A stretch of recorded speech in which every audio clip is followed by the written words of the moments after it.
बिस्मिल्लाहिर्रहमानिर्रहीम। Dear viewers, अस्सलाम वालेकुम। आज की प्रेजेंटेशन का टॉपिक है अल्कोहल्स।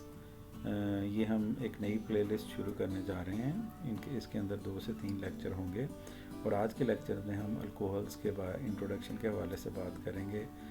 मेथनॉल, एथनॉल को थोड़ा सा डिस्कस करेंगे और फिर इसकी फ़िज़िकल प्रॉपर्टीज़ को भी समराइज़ करने की कोशिश करेंगे। And my name is doctor Tahir मकबूल.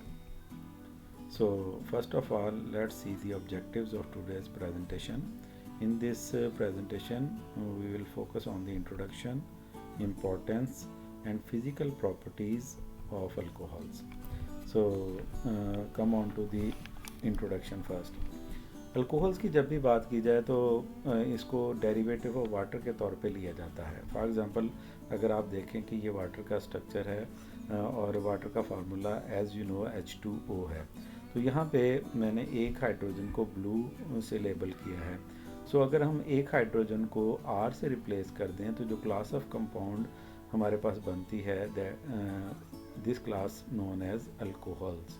ठीक है, अगर अल्काइल ग्रुप से हमने हाइड्रोजन को क्या कर दिया, रिप्लेस कर दिया, तो हमारे पास अल्कोहल बनेगी। इसकी जगह पे हम अगर हमारा फिनाइल हो तो हम इसको फिनोल का नाम देते हैं, और अगर हम दोनों हाइड्रोजन रिप्लेस कर दें तो वो ईथर बन जाते हैं। क्योंकि आज की डिस्कशन अल्कोहल के हवाले से है, इसलिए मैंने अल्कोहल को ही रिप्रेजेंट किया है। तो अल्कोहल्स को कंसीडर किया जा सकता है as derivatives of water. Alcohols have hydroxyl group which is bonded to a saturated carbon atom. अब यहाँ पे R बेसिकली क्या है, अल्काइल ग्रुप है। तो अल्काइल ग्रुप वेरी करेगा तो अल्कोहल भी वेरी कर सकती है। फॉर एग्जांपल, ये 4 एग्जांपल नीचे कोट की गई हैं, जिनके अंदर एक मेथनॉल है, एथनॉल है, 2 प्रोपेनॉल है और टर्शीब्यूटाइल अल्कोहल है। अब अल्कोहल्स को ये छोटी क्लासेस में आपने पढ़ा होगा, लिहाजा मैं ज़्यादा डिटेल में नहीं जाता।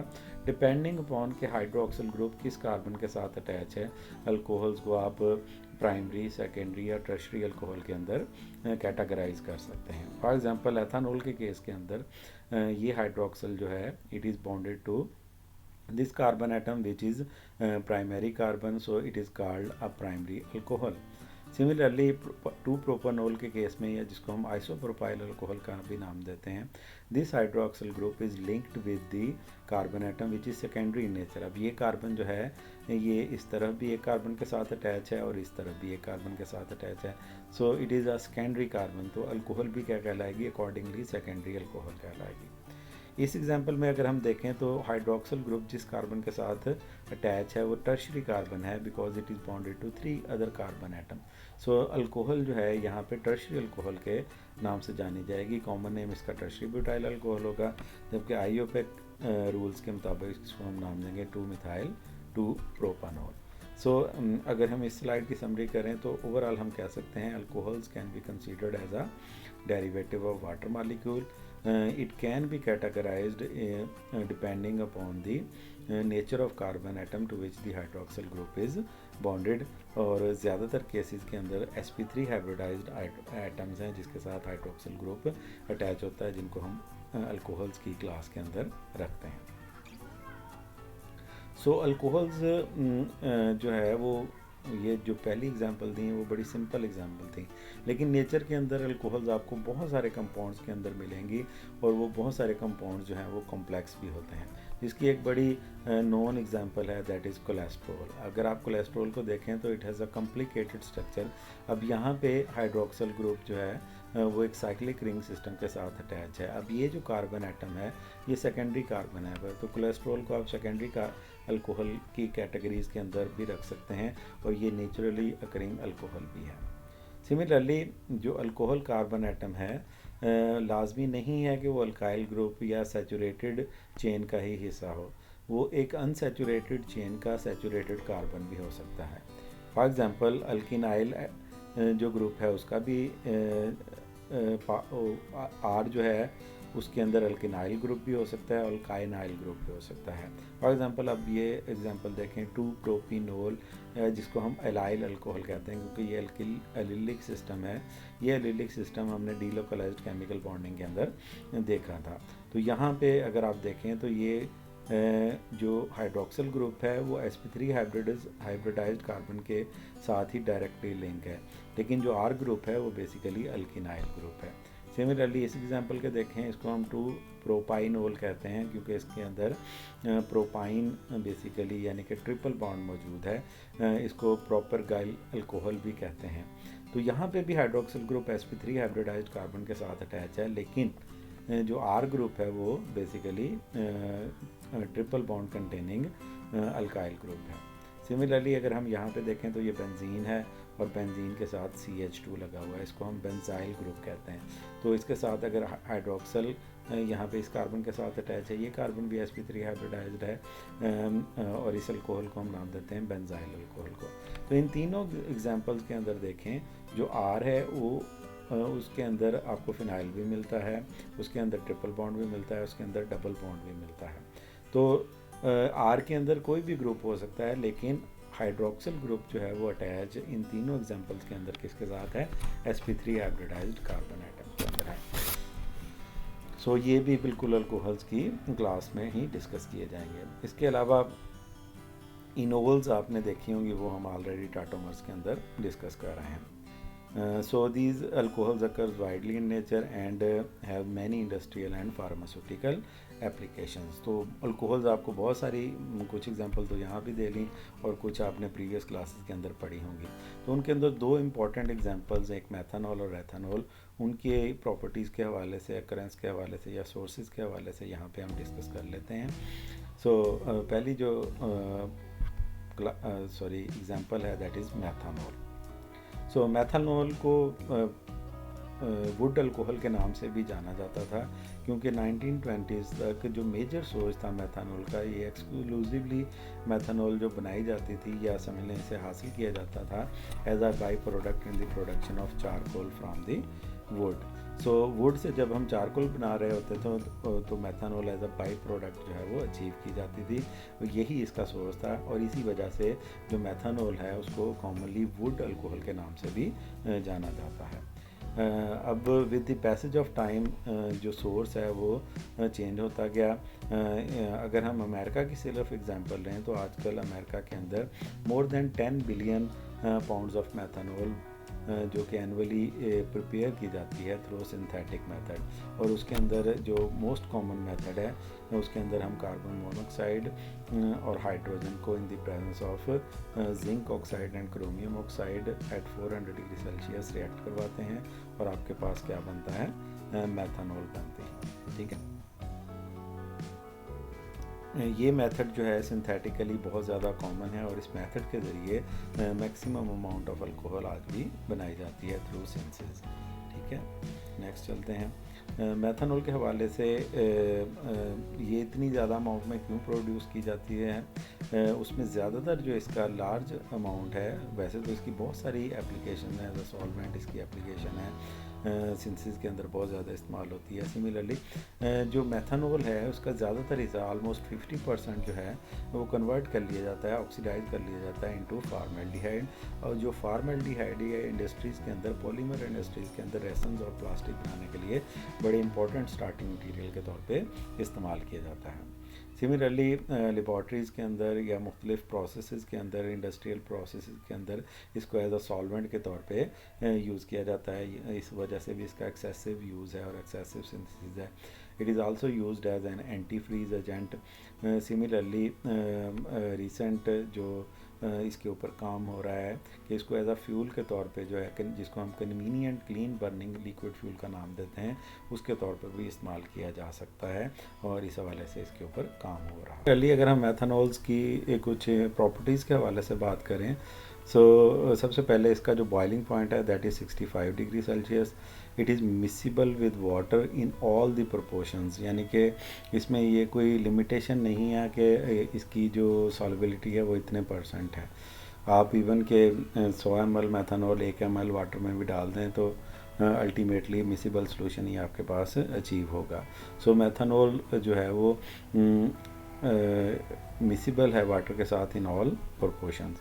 सिमिलरली मेथनॉल जो है वो पॉइजनस है, टॉक्सिक है, और इवन के 30 ml भी अगर आप अपटेक कर लें थ्रू ड्रिंकिंग तो 30 ml भी ये इंजेस्ट हो जाए तो बॉडी के अंदर तो फैटल है और ये डेथ काज कर सकती है। Injection of sub lethal amount can also lead to the blindness, यानी कि अगर आप 30 ml से कम इस्तेमाल करें फिर भी इसके बहुत ज़्यादा साइड इफ़ेक्ट्स हैं, टॉक्सिसिटी है और ये ब्लाइंडनेस भी काज कर सकती है। कलरलेस लिक्विड है, मतलब इसका अपेरेंटली जो है वो कलर कोई नहीं है। तो ये कुछ प्रॉपर्टीज़ थी मेथनॉल के हवाले से। अल्कोहल्स की मज़ीद प्रॉपर्टीज़ हम आगे इंशाल्लाह देखेंगे जब फिज़िकल प्रॉपर्टीज़ का टेबल देखेंगे। तो जनरली चूँकि मेथनॉल एक कॉमन एग्जांपल है अल्कोहल की, तो इसके हवाले से आपको थोड़ी सी बातें पता होनी चाहिए। सेकंड जो बड़ी कॉमन एग्जांपल आती है एथानॉल है। एथानॉल आपको पता है कि बेवरेजेस जो अल्कोहलिक बेवरेजेस हैं जिनको हम मतलब वाइन, विस्की या ब्रांडी जो हमारे जो मज़हब है उसके अंदर तो हराम है ड्यू टू इट्स टॉक्सिसिटी, तो लेकिन कॉमनली जो यूरोपियन कंट्रीज़ या दूसरे ममालिक या इवन के पाकिस्तान में भी जो अल्कोहलिक बेवरेजेस इस्तेमाल किए जाते हैं उनके अंदर एथानॉल ही वो अल्कोहल है जो कि बेसिक इंग्रेडिएंट होती है।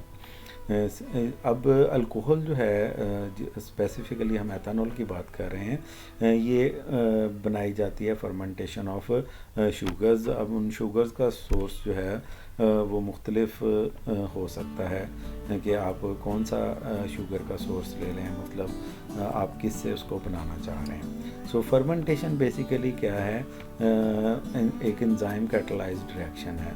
तो अब एंजाइम के सोर्स के तौर पे हम मोस्टली यीस्ट इस्तेमाल करते हैं। So fermentation is usually carried out by adding yeast to the mixture of sugar and water. फिर इसको टाइम दिया जाता है। जो एंजाइम यीस्ट के अंदर मौजूद हैं वो they promote a long series of reactions और फाइनल प्रोडक्ट यानी कि अल्टीमेटली जो है वो शुगर को कन्वर्ट कर देते हैं into ethanol and carbon dioxide. ये इसकी इक्वेशन है। फॉर एग्जांपल आपने अब शुगर का सोर्स यहाँ पे मेंशन नहीं है, आप ग्रेप्स ले सकते हैं, आप बारले ले सकते हैं, बारले से आप बियर बनती है, ठीक है ना। इसी तरह आप ग्रेप्स ले सकते हैं वाइन बनाने के लिए एंड सो ऑन। तो जो भी सोर्स शुगर का है वो आप ले सकते हैं। जो उसका टेस्ट होगा या परसेंटेज ऑफ अल्कोहलिक कंटेंट्स हैं वो डिपेंड करेंगे कि उसके अंदर शुगर कंटेंट्स कितने हैं, उसका सोर्स कौन सा है और कितने दिन के लिए आपने फर्मेंटेशन उसको किया है। सो ओवरऑल जो ग्लूकोज ही है उसके अंदर जो एक्टिवली यीस्ट के साथ रिएक्ट करके एक्टिवली एथेनॉल प्रोड्यूस करेगा। इट इज़ ऑलमोस्ट 95% जो है यील्ड आती है अगर आप यीस्ट को यूज़ करते हैं in order to manufacture the ethanol. Similarly जो फर्मेंटेशन है, अब चूँकि ये एंजाइम कैटलाइज्ड रिएक्शन है तो आपको पता है कि जो एंजाइम कैटलाइज्ड रिएक्शन है ये टेम्परेचर और pH सेंसिटिव होते हैं। तो जब जैसे जैसे अल्कोहल सपोज फर्मेंटेशन होती जाती है और एथेनॉल प्रोड्यूस होती जाती है, सो जो maximum contents through fermentation achieve किए जाते हैं वो 12 to 15% ही होते हैं, क्योंकि जब 12 to 15% समझ लें आपकी एथेनॉल प्रोड्यूस हो जाती है because the enzymes are deactivated at high concentration of ethanol, यानी कि 15% से अगर कंसनट्रेशन ज़्यादा होगी तो एथेनॉल की तो वहाँ पे जो एंजाइम रिएक्शन है वो क्या हो जाएंगे, डीएक्टिवेट हो जाएंगे। So produce beverage of higher alcohol contents the aqueous solution must be distil. तो फिर हम क्या करते हैं, उसकी कंसनट्रेशन जो अल्कोहल की है उन कंटेंट्स के अंदर बढ़ाने के लिए हम उनको क्या कर लेते हैं, डिस्टिल आउट कर लेते हैं। Ethanol is important industrial chemical. अब एथेनॉल आप लोग प्रैक्टिकल करने के लिए जाते हैं, इवन के लेबॉर्ट्री स्केल के ऊपर आप एथेनॉल एक्सेसिवली इस्तेमाल करते हैं, रिक्रिस्टलाइजेशन के लिए इस्तेमाल करते हैं, रिएक्शन कैरी आउट करने के लिए एज अ सॉल्वेंट इस्तेमाल करते हैं। सो अल्कोहल जो है वो इसी तरह इंडस्ट्री के अंदर भी इसकी बहुत ज़्यादा एप्लीकेशंस हैं। इंडस्ट्रियल प्रोसेस के अंदर ये सॉल्वेंट के तौर पे और एज वेल एज जो है आपका रीजेंट उसके तौर पे भी इस्तेमाल होता है। Most of the ethanol for industrial purposes is produced by the acid catalyzed hydration of ethene। अब फर्मेंटेशन के ऊपर डिपेंड नहीं करते in order to produce ethanol. Beverages के लिए तो ये चीज़ चलती है, लेकिन जब हमने सिंथेटिकली अल्कोहल हमें चाहिए होती है for industrial purpose at large amount, तो वहाँ पे बेसिकली हम acid catalysed hydration of ethene करते हैं। शुगर इंडस्ट्रीज भी कुछ अल्कोहल प्रोड्यूस करती हैं एथेनॉल। सिमिलरली यहाँ पे जो है ज़्यादातर केसेस के अंदर हम इथीन का रिएक्शन करवाते हैं, जिसको हम कहते हैं एसिड कैटलाइज्ड रिएक्शन, जिसके अंदर बेसिकली हम हाइड्रेशन कर रहे होते हैं इथीन की, और इथीन जो है वो कन्वर्ट हो रही होती है इनटू एथेनॉल। तो बेसिकली वाटर मॉलिक्यूल है, ये ऐड हो जाता है क्रॉस द डबल बॉन्ड, एक तरफ हाइड्रोजन चला गया और दूसरी तरफ समझ लें हाइड्रोक्सल चला गया, जो प्रोडक्ट है वो इथीन कन्वर्ट होगी इनटू एथेनॉल। के हवाले से बात कर लें, so first one is it represses activity in upper brain even though it is considered as being a stimulant. Similarly, it is also toxic but not as much toxic as methanol itself. That's why it is being used for drinking purposes. Toxicity की जो dose है उसके हवाले से अगर हम देखें तो रैट्स के अंदर जो इसकी लीथल डोज़ है या लीथल अमाउंट है दैट इज़ 13.7 ग्राम पर KG of the body weight. तो बहुत समझ लें कि एक्सेसिव अमाउंट में एथेनॉल इस्तेमाल करवाएंगे रैट्स को तो उनके लिए क्या होगी, लीथल अमाउंट साबित होगी। It act as hypnotic agent, यानी कि स्लीप प्रोड्यूसर के तौर पे भी ये एक्ट करती है। फ़िज़िकल प्रॉपर्टीज़ के हवाले से बात करते हैं तो अल्कोहल के अंदर अगर हम उसके मालिक्यूल के स्ट्रक्चर पे थोड़ा सा फोकस करें तो हम उसको दो पार्ट्स के अंदर डिवाइड कर सकते हैं। एक उसका हाइड्रोफिलिक पार्ट है जिसको हम वाटर लाइक पार्ट कहते हैं, और दूसरा उसका अल्काइल ग्रुप है जो कि लैपोफिलिक है या अल्केन लाइक है। सो जो प्रॉपर्टीज़, अगर हम फिज़िकल प्रॉपर्टीज़ की बात कर लें तो it is generally governed by the hydroxyl group, but ये जो प्रॉपर्टीज़ हैं ये आर के वेरी होने से क्या होती जाती हैं, वेरी होती जाती हैं, यानी कि दूसरे लफ्ज़ों में can be influenced by alkyl group, specifically जब अल्काइल ग्रुप जो है वो बड़ा करते जाएंगे। मेथानॉल के केस में अगर आप देखें तो CH3 अगर हम उसका मॉलिक्यूलर वेट देखें तो 12 + 3 15 बनता है, तो OH को अगर करें तो 17 बनता है, तो ऑलमोस्ट बैलेंस्ड है। तो इसलिए मेथानॉल के केस में ज़्यादातर प्रॉपर्टीज़ आपको वाटर के करीब मिलती हैं, लेकिन जैसे ही आर के अंदर नंबर ऑफ़ कार्बन एटम बढ़ते हैं तो जो प्रॉपर्टीज़ हैं वो हाइड्रोक्सल का जो उसके अंदर रोल है वो क्या होता जाता है, इन्फ्लुएंस्ड होता जाता है। सो ये एक टेबल है जिसके अंदर जनरल फिज़िकल प्रॉपर्टीज़ हमने अल्कोहल्स की देखी हैं। एसिडिटी के हवाले से हम अल्कोहल ऑलरेडी आपको याद है अल्कोहल्स की एसिडिटी को कंपेयर कर रहे हैं फिनोल के साथ भी और कार्बोक्सिलिक एसिड के साथ, जब हमने बेसिक कॉन्सेप्ट्स के जो लेक्चर हैं उनको डिस्कस किया था। तो मुख्तलिफ प्रॉपर्टीज़ यहाँ पे जस्ट फॉर योर नॉलेज ये एक टेबल मैंने यहाँ पे कोट किया है, इसको देख लीजिएगा।